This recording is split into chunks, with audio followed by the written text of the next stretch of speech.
আজকে তিন মাস আগে যখন ইলেকশন কমিশন বাংলায় যখন এসআইআর করতে নেমেছিল, তখন বিজেপি নেতারা তথা শুভেন্দু অধিকারী আজকে তখন জোর গলায় বলেছিল নাকি বাংলা থেকে কোনো হিন্দুর আজকে চিন্তা নেই, কোনো মতুয়া সম্প্রদায় চিন্তা নেই, শুধুমাত্র রোহিঙ্গা এবং সংখ্যালঘু যারা হচ্ছে অনুপ্রবেশকারী, বাংলাদেশি অনুপ্রবেশকারী, তাদের নামই কাটা হবে। আজকে আমি ইলেকশন কমিশনে প্রশ্ন করতে চাই, আমি আপনাদের সামনে দাঁড়িয়ে আছি, আমার নাম ইমাদ্রি বড়ব্যাল, আমি ঘটনাচক্রে একটা হিন্দু ব্রাহ্মণ পরিবারে জন্মগ্রহণ করি, আমার বাবা মার হচ্ছে এই ভোটার লিস্টে নাম এসেছে, এই দেখুন আমাকে সম্পূর্ণভাবে, আমার নাম হিমাদ্রি বড়ব্যাল, ইলেকশন কমিশন ডিলিটেড করে দিয়েছে আমার নাম, আমি এখন ডি ভোটার বা ইলেকশন কমিশনের খাতায় আমি হচ্ছে এক্সিস্টই করি না বলতে পারেন, আমাকে মৃত ঘোষণা করে দিয়েছে।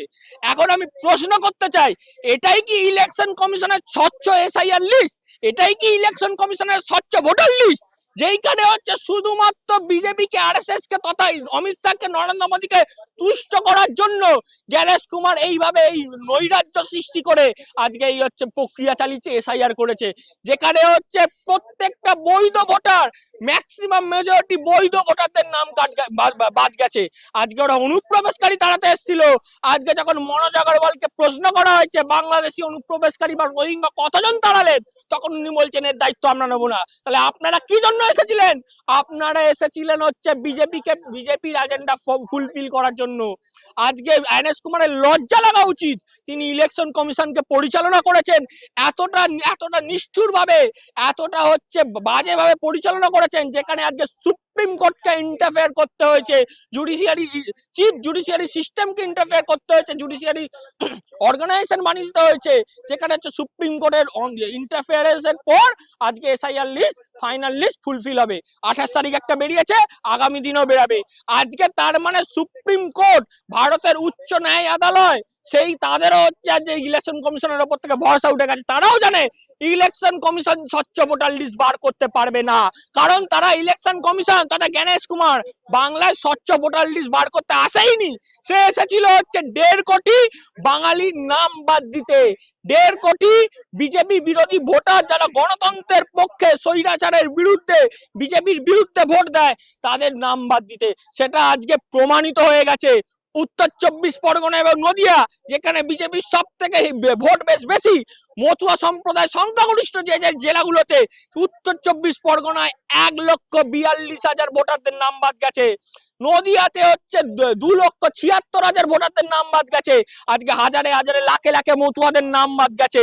আজকে আমি বিজেপি তথা ইলেকশন কমিশনের কাছে প্রশ্ন করতে চাই, বিজেপির কাছে প্রশ্ন করতে চাই, শান্তনু ঠাকুর এবং বিজেপির নেতারা বলেছিল কোন বাঙালি হিন্দু মতুয়াদের নাম কাটা যাবে না, এই যে আজকে এতগুলো হিন্দু এবং বাঙালি মতুয়াদের নাম কাটা গেল, এর দায় আজকে ইলেকশন কমিশনকে নিতে হবে, এর দায় হচ্ছে সেই ব্যক্তিদেরকে নিতে হবে, সেই বিজেপির নেতাদেরকে নিতে হবে যারা আজকে বড় বড় কথা বলেছিল। আজকে ইলেকশন কমিশন এতটা নিষ্ঠুর ভাবে যে ভোট পরিচালনা এসআইআরটা করলো, সেটা আজকে প্রমাণ হয়ে গেছে, তারা একটাই মাত্র উদ্দেশ্য ছিল, তাদের হচ্ছে বিজেপিকে যে কোনো মূল্যে 1.5 কোটি বাঙালি বিজেপি বিরোধী ভোটারদের নাম কেটে বিজেপিকে ক্ষমতায় আনা। কিন্তু এটা সম্পূর্ণরূপে প্রমাণিত হয়ে গেছে যে আজকে এসআইআরটা মানুষের পক্ষে নয়, এসআইআর হচ্ছে মানুষ বিরোধী একটা নীতি, এসআইআর হচ্ছে জনগণ বিরোধী একটা নীতি, এসআইআর হচ্ছে গণতন্ত্র বিরোধী একটা নীতি। আর এই এসআইআরটা শুধুমাত্র বিজেপিকে তুষ্ট করার জন্য ছিল। কিন্তু ওরা একটা জিনিস জানে না, আজকে ওরা যে 1.5 কোটি নাম বাদ দিতে এসেছিল, আজকে যে 1.5 কোটি মানুষ ভোট দেয় না, সেই 1.5 কোটি মানুষ রাস্তায় নেমে ভোট দেবে বিজেপির বিরুদ্ধে, কারণ এই লড়াইটা বিজেপির সাথে তৃণমূল কংগ্রেসের নয়, এই লড়াইটা এখন এসে দাঁড়িয়েছে আপামর বাঙালির সাথে বিজেপির, আপামর বাঙালির সাথে এই বিজেপির লড়াই, বাংলার সংস্কৃতির সাথে বিজেপির লড়াই, বাংলার খেটে খাওয়া মানুষের সাথে বিজেপির লড়াই। আর এই বাংলা বনাম বিজেপির লড়াইয়ে বাঙালি ইঞ্চিতে ইঞ্চিতে পরিশোধ নেবে, এর উত্তর দিয়ে দেবে।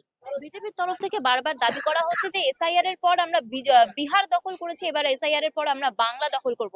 এমনকি শ্রমিক ভট্টাচার্য, বিজেপির রাজ্য সভাপতি, তিনি বলছেন বিজেপিকে ভোট দেওয়া হোক কিংবা না দেওয়া হোক, বিজেপি ক্ষমতায় আসবে। এতটা কনফিডেন্স বিজেপি কোথা থেকে পাচ্ছে, কি মনে হচ্ছে?